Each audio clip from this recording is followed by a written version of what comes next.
सबसे पहले हम पिक्सल लैब के अंदर आ जाते हैं और पिक्सल लैब के अंदर हम जाके जब स्क्रीन को रोटेट करते हैं ताकि आपको इजीली समझ आए कि मैं क्या कर रहा हूँ। हम 3 डॉट को क्लिक करके यहाँ पे थंबनेल का साइज हम यूट्यूब थंबनेल सेलेक्ट कर लेते हैं और इसके बाद ये जो डिफॉल्ट टेक्स्ट है इसको हम डिलीट कर देंगे। इसके बाद एक मरतबा फिर हम प्लस पे क्लिक करेंगे और प्लस पे क्लिक करने के बाद हम यहाँ से अपना एक बैकग्राउंड डाउनलोड करेंगे जो कि हम अपने थंबनेल के बैकग्राउंड में देना चाहते हैं। नबी मटेरियल मैं इस थंबनेल में यूज करूंगा, वो डिस्क्रिप्शन में मैं आपको लिंक के थ्रू प्रोवाइड कर दूंगा। थंबनेल को हमने बड़ा साइज में कर लिया और पूरे अपने कैनवस पे लेकर आ चुके हैं। अब हम इसका कलर थोड़ा सा चेंज करेंगे और थोड़ी सी इसकी ब्राइटनेस कम करके हम इसको थोड़ा सा डार्क बनाएंगे। आप अपने अकॉर्डिंग इसको सेट कर सकते हो। मुझे थोड़ा सा बैकग्राउंड डार्क पसंद है, इसलिए मैं यहाँ पे कलर फिल्टर्स को क्लिक करता हूँ और यहाँ पे फिर इसके बाद इसका ह्यू थोड़ा सा चेंज करता हूँ और इसकी ब्राइटनेस बिल्कुल कम कर देते हैं। इसका कॉन्ट्रास्ट भी कम करेंगे ताकि ये थोड़ा हमारी पिक्चर जो है बैकग्राउंड हमारा थोड़ा सा डार्क हो सके। आप इससे अपने अकॉर्डिंग कर सकते हैं, आप इसका कलर भी चेंज कर सकते हैं जिस तरह से आपको बनानी है, लेकिन मुझे थोड़ा इसको डार्क करना है। मैं इसका सैचुरेशन भी कम करता हूँ और थोड़ा सा इसके अंदर ब्राइटनेस कम करके ह्यू के साथ थोड़ा सा खेलूंगा। जहां मुझे थोड़ा अच्छा लगेगा इसको ओके कर देते हैं। अब यहाँ से प्लस का बटन क्लिक करके फिर से एक दफा गैलरी में जाएंगे और यहाँ पे अपना मेन जो कैरेक्टर है उसको हम यहाँ पे लेकर आएंगे। कैरेक्टर सेलेक्ट करने के बाद इसकी हम जो पोजीशन है वो हम अलाइन करेंगे। इसका 1/3 जो थंबनेल का होता है इसको हम राइट साइड पे इसको रख रहे हैं। इसके बाद हम इसके बाद जाते हैं यहाँ पे एक अदर स्ट्रोक ऐड करने के लिए और स्ट्रोक के अंदर इसको हम भगवा कलर देंगे क्योंकि भगवा कलर के साथ हमें इसके पीछे फायर का इफेक्ट देना है जो कि बहुत ही अच्छा लगेगा। ऐसे थोड़ा सा हम स्ट्रोक की विड्थ जो है वो थोड़ी सी बढ़ा लेते हैं और इसके बाद मुझे लग रहा है मेरा बैकग्राउंड थोड़ा सा लाइट है, जो मेरे जहन में एक थंबनेल है उसके हिसाब से मुझे थोड़ा सा लाइट लग रहा है। तो मैं ऐसा करता हूँ कि दोबारा कलर फिल्टर्स में जाता हूँ और इस थंबनेल को थोड़ा सा डार्क बनाता हूँ जो कि बैकग्राउंड है। इसको डार्क बनाने के लिए इसका हमने ब्राइटनेस तो कम कर ही दिया है, इसके साथ इसका हम कॉन्ट्रास्ट कम कर रहे हैं ताकि और थोड़ा सा डार्क हो सके। अब इसको ओके करते हैं, मुझे ठीक लग रहा है। और इसके बाद अब हम यहाँ पे अपनी लेयर्स को क्लिक करेंगे और इन दोनों लेयर्स को हम लॉक कर लेंगे ताकि अगर हम कोई दूसरी लेयर लेके आते हैं तो ये आगे हिल न जाए। दोबारा प्लस पे क्लिक करने के बाद हम जाएंगे यहाँ पे गैलरी के अंदर और एक और फायर का इमेज या PNG हम यहाँ पे इंपोर्ट करेंगे और हम इस टाइगर के पीछे एक फायर का इफेक्ट देना चाह रहे हैं। फायर PNG सेलेक्ट करने के बाद अब हम इसको एक लोकेशन देंगे जहाँ पे हमें ये थोड़ी सी अच्छी लगे।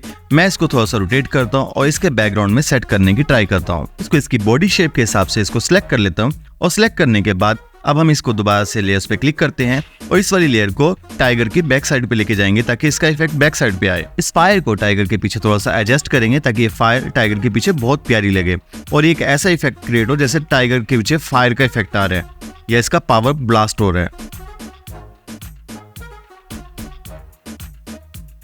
फायर को इस टाइगर के पीछे एडजस्ट करने के बाद इस लेयर को भी हम लॉक कर देंगे ताकि ये अपनी जगह से मूव ना करे। इसके बाद दोबारा प्लस पे क्लिक करेंगे और यहाँ से हम जाएंगे एक और पार्टिकल की लेयर लेकर आएंगे जो कि हमने इसके अंदर ऐड करनी है।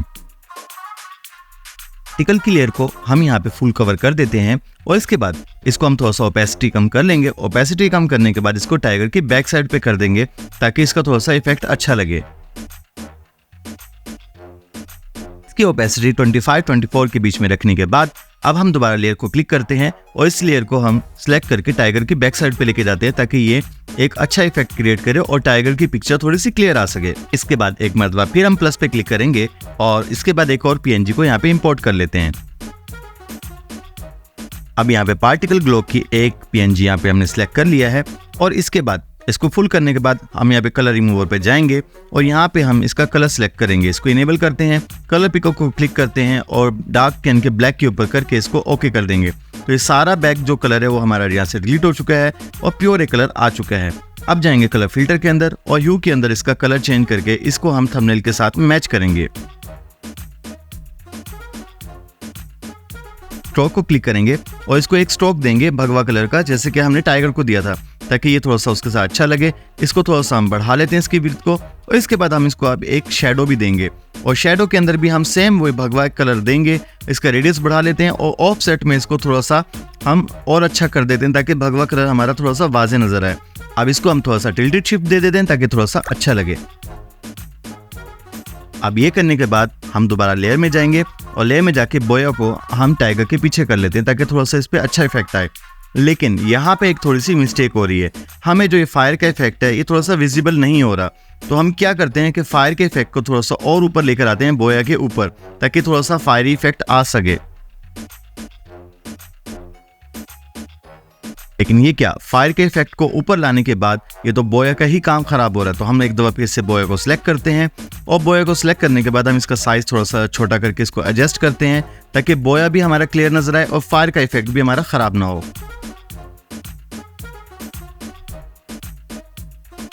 ये सब कर लेने के बाद हम प्लस को क्लिक करके एक टेक्स्ट को यहाँ पे लेकर आते हैं और उस टेक्स्ट के अंदर हम यहाँ पे लिख लेते हैं किलिंग किंग। थोड़ा सा इसको फास्ट फॉरवर्ड कर देता हूँ और किलिंग किंग यहाँ पे लिखने के बाद हम इसको थोड़ा सा एडजस्ट भी कर लेते हैं ताकि ये देखने में थोड़ा सा अच्छा लगे।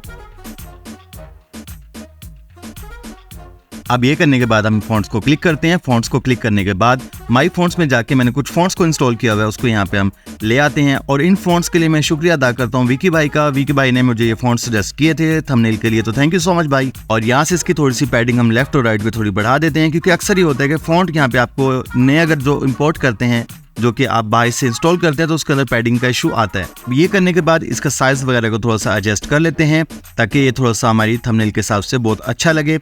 अब इसके बाद जाते हैं हम कलर के अंदर, और कलर के अंदर मैं इसको चाह रहा हूँ कि थोड़ा सा ग्रेडियंट कलर दूं ताकि थोड़ा सा थंबनेल के साथ थीम के साथ मैच हो जाए। ग्रेडियंट को क्लिक करते हैं। पहले हमारे पास एक बना हुआ रखा हुआ है, लेकिन मुझे थोड़ा सा प्यारा नहीं लग रहा, तो इसको प्लस पे क्लिक कर लेंगे और प्लस पे क्लिक करने के बाद अपना ग्रेडियंट खुद बना लेंगे।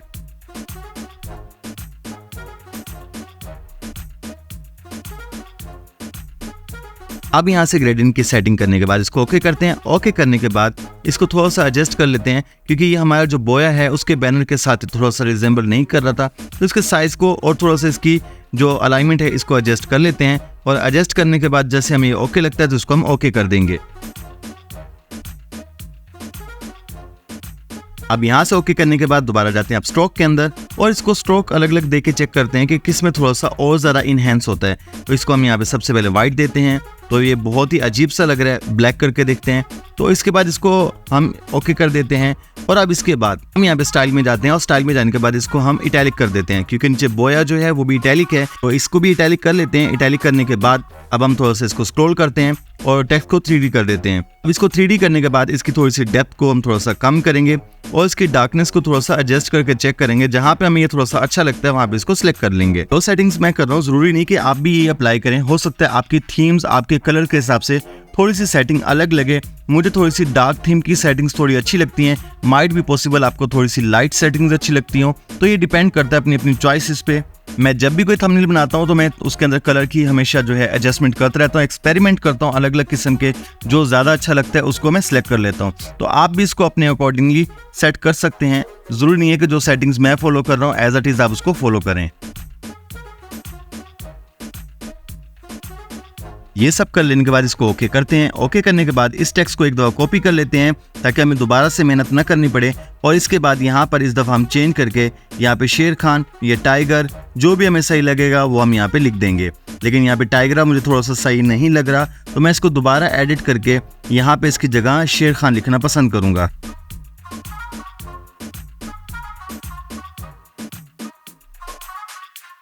अब शेर खान लिखने के बाद इसको थोड़ा सा एडजस्ट कर लेते हैं ताकि ये हमारे बोया के बैनर के साथ बिल्कुल रिजेंबल करे और थोड़ा सा अच्छा लगे। आप चाहें तो आप इसका ग्रेडियंट भी चेंज कर सकते हैं, आप चाहें तो आप इसका स्ट्रोक भी चेंज कर सकते हैं, लेकिन मैं इसको एज इट इज़ रखना चाहूँगा। थोड़ा सा मैं आपको चेंज करके दिखाता हूँ। देखें, आप चाहें तो अलग कर सकते हैं, लेकिन मैं इसके एक थीम के साथ जाना चाहता हूँ। मैं चाहता हूँ कि इसका थीम ऐसा ही लगे जैसा इसका सेम थीम है, ताकि हमारे फॉन्ट्स अलग ना लगें इससे। इन बहुत सारे यूट्यूबर्स थीम कलर को छोड़ के अपने फॉन्ट्स के अलग अलग कलर रखते हैं ताकि वो थोड़े से पॉप अप करें। तो सबकी अपनी अपनी चॉइस है। मैं जिस तरह से कर रहा हूँ ये मुझे अच्छा लगता है, आपकी चॉइस डिफरेंट हो सकती है। मैंने यहाँ पे अलग अलग बहुत सारे कलर ट्राई करके देख लिए, लेकिन मुझे कोई भी पसंद नहीं आया, तो अनफॉर्चुनेटली मैंने वही रख दिया जो कि ऊपर वाले फॉन्ट का हमारे पास था। अब इसके बाद इससे आगे चलते हैं। यहाँ पे प्लस पे क्लिक करते हैं। प्लस पे क्लिक करने के बाद हम एक दफ़ा फिर से एक और PNG को यहाँ पे इंपोर्ट करेंगे, जो कि हमारा एक यहाँ पे टेक्सचर ओवरले है। तो इसको हम क्लिक करने के बाद यहाँ पे इस ओवरले को इंपोर्ट कर लेते हैं। इस ओवरले को यहाँ पे इंपोर्ट करने के बाद इसको फुल स्क्रीन पे एडजस्ट कर लेंगे और इसके बाद अब हम जाएंगे कलर रिमूवर पे और वहाँ पे जाके इसके अंदर का जो ब्लैक कलर है इसको हम रिमूव कर देंगे। तो रिमूव करने के लिए वही तरीका है, हम यहाँ पे कलर पिकर को क्लिक करेंगे और उसके बाद यहाँ पे ब्लैक कलर को हम सेलेक्ट करेंगे और ओके करेंगे, तो ये हमारा रिमूव हो गया। अब आप कहेंगे ये तो बहुत बुरा लग रहा है, लेकिन इसको थोड़ा सा एडजस्ट करेंगे। हम यहाँ से और भी कलर थोड़ा सा रिमूव कर लेते हैं, लेकिन ये हमें फ्रंट साइड पे अच्छा नहीं लग रहा, जबकि ये फ्रंट साइड में ही लगता है। तो अब हम क्या करेंगे, इसको थोड़ा सा और एडजस्ट करेंगे। साइज को एडजस्ट करने के बाद अब हम इसको शेर खान और इसके टेक्स्ट के पीछे जाके लेके जाएंगे ताकि ये भी थोड़ा सा एक अच्छा इफेक्ट लगेगा। लेकिन उससे पहले हम इसके कलर फिल्टर्स में जाएंगे और इसका कलर जो है वो हम अपनी थंबनेल की थीम के साथ बराबर करेंगे। यहाँ पे कलर करेक्शन करने के बाद हम दोबारा लेयर को क्लिक करते हैं और इस लेयर को शेर खान और सारे टेक्स्ट वगैरह के पीछे जाके ले जाते हैं ताकि थोड़ी सी अच्छी लगे। देखें, हमने अगर इसको टेक्स्ट के पीछे नहीं किया तो ये अब भी बुरी लग रही है। तो अब हम इसको क्या करेंगे, जो बोया और टेक्स्ट हैं इन सब के इसको पीछे लेके जाएंगे, लेकिन जो पार्टिकल वाली जो हमारे पास एक लेयर थी उसके आगे रखेंगे। ये हमारे पास एक अच्छा सा इफेक्ट तैयार हो गया, जैसे एक अर्जेंसी इफेक्ट होता है। लेकिन अगर आपको ये थंबनेल इस तरह से पसंद नहीं है तो आप इसको थोड़ा सा और एडजस्टमेंट भी कर सकते हैं। जैसे कि मैं यहाँ से नीचे शेर खान इसको यहाँ से हटा दूंगा और बोया को और किलिंग किंग को हम थोड़ा सा ऊपर कर देंगे और इसके बाद एक चेन को यहाँ पे हम इंपोर्ट कर लेंगे। अब इसके बाद किलिंग किंग को हमने किलिंग मशीन कर दिया है और शेर खान को हमने डिलीट कर दिया है। यहाँ पे एक चेन को हमने इंपोर्ट कर लिया है जो कि मेरे पास मौजूद है, जो कि आपको मैं यहाँ पे डिस्क्रिप्शन में इसका लिंक दे दूंगा। अब इसको थोड़ा सा बड़ा करने के बाद इसको हम देंगे एक मरतबा फिर से स्ट्रोक, और जैसे दूसरी हमने PNG इसको सेट किया है वैसे इसको भी थोड़ा सा सेट कर लेते हैं, जो कि आप तरीकाकार पहले देख चुके हैं। अब ये करने के बाद बोया के बैनर को थोड़ा सा एडजस्ट करके नीचे लेकर आएंगे और किलिंग मशीन को भी थोड़ा सा एडजस्ट करेंगे। अब इसको एडजस्ट करने के बाद मुझे एक बार रियलाइज होता है कि जो पीछे हमने एक फायर बोल्ट टाइप का हमने इफेक्ट दिया हुआ था वो थोड़ा सा अजीब लग रहा है, तो उसको जाके हम थोड़ा सा सिलेक्ट कर लेते हैं और सिलेक्ट करने के बाद उसको हम अपने टेक्स्ट के पीछे से हटाते हैं ताकि हमारे जो टेक्स्ट का बैक साइड है वो थोड़ा सा और क्लीन होके आ सके। देखिए, इस बोल को हटाने के बाद हमारी यहाँ पे ये थंबनेल काफ़ी हद तक अच्छी लग रही है। लेकिन इसके बाद हम जाएंगे लाइट रूम के अंदर और वहाँ पर जाके इस थंबनेल को थोड़ा सा और इसकी इन्हेंसमेंट करेंगे। अब हमने लाइट रूम ओपन कर लिया है। लाइट रूम ओपन करने के बाद यहाँ पे हम अपनी वो वाली थंबनेल लेकर आएंगे जो कि हमने अभी वहाँ पे पिक्सल लैब में बनाई थी। थंबनेल को सिलेक्ट कर लेते हैं और सिलेक्ट करने के बाद इसकी थोड़ी सी हम कलर ग्रेडिंग कर लेते हैं। सबसे पहले हम क्लिक करेंगे यहाँ पे एडिट्स को। एडिट्स के अंदर जाके हमने लाइट्स को थोड़ा सा एडजस्ट करना है। आपकी थंबनेल के हिसाब से अलग सेटिंग्स हो सकती हैं, मैं पहले बता रहा हूँ। मैं यहाँ पे थोड़ा सा कॉन्ट्रास्ट बढ़ा रहा हूँ, थोड़ी सी यहाँ पे ब्राइटनेस बढ़ाई, थोड़ा सा हाईलाइट कम किया, शेडो बढ़ाया, उसके साथ वाइट्स को थोड़ा सा कम किया और ब्लैक को थोड़ा सा बढ़ा दिया। अब कलर्स के अंदर मैं सिर्फ और सिर्फ छेड़ता हूँ यहाँ पर आके सैचुरेशंस और वाइब्रेंस को, लेकिन ये थोड़ी सी वार्म कलर टाइप की थी तो उसके जो कलर का टेम्परेचर था उसको वार्म किया मैंने। टेक्सचर को थोड़ा सा बढ़ाता हूँ, क्लैरिटी को और डिहेज को थोड़ा सा बढ़ा देते हैं। डिटेल्स के अंदर जाते हैं, शार्पिंग को थोड़ा सा बढ़ाता हूँ, डिटेल्स को थोड़ा बढ़ाता हूँ। लेकिन इसके बाद मास्किंग पे आपने क्लिक करके रखना है और दूसरे हाथ से या दूसरी उंगली से उसको आगे की तरफ आपने बढ़ाना है, तो इससे आपके जो एजेस हैं पूरी थंबनेल के अंदर किसी भी चीज़ के टेक्स्ट के या PNG वगैरह के सब शार्प हो जाएंगे। नॉइज़ को हम थोड़ा सा बढ़ा लेते हैं, नॉइज़ को थोड़ा सा कम करते हैं, यहाँ पे थोड़ा सा स्मूथनेस बढ़ाते हैं ताकि थोड़ा सा अच्छी हो जाए। मुझे ये सेटिंग इसकी बहुत बढ़िया लगती है, बहुत ज़्यादा पसंद है और बिफोर एंड आफ्टर भी मैं आपको यहाँ पे चेक करा देता हूँ। अब आप देख सकते हैं कि हमारी ये पिक्चर जो है काफ़ी ज़्यादा इन्हेंस हो चुकी है और आप बिफोर आफ्टर देख सकते हैं। अब इसको सेव कर लेते हैं और रेडी टू गो, हमारी थंबनेल रेडी है। आई होप आपको ये थंबनेल का ट्यूटोरियल पसंद आया होगा और अगर आपको पसंद आया तो एक लाइक कर दें और नेक्स्ट टाइम मैं PSCC और पिक्सआर्ट का मिक्सअप करके आपको एक नेक्स्ट लेवल की थंबनेल बनाना सिखाऊंगा।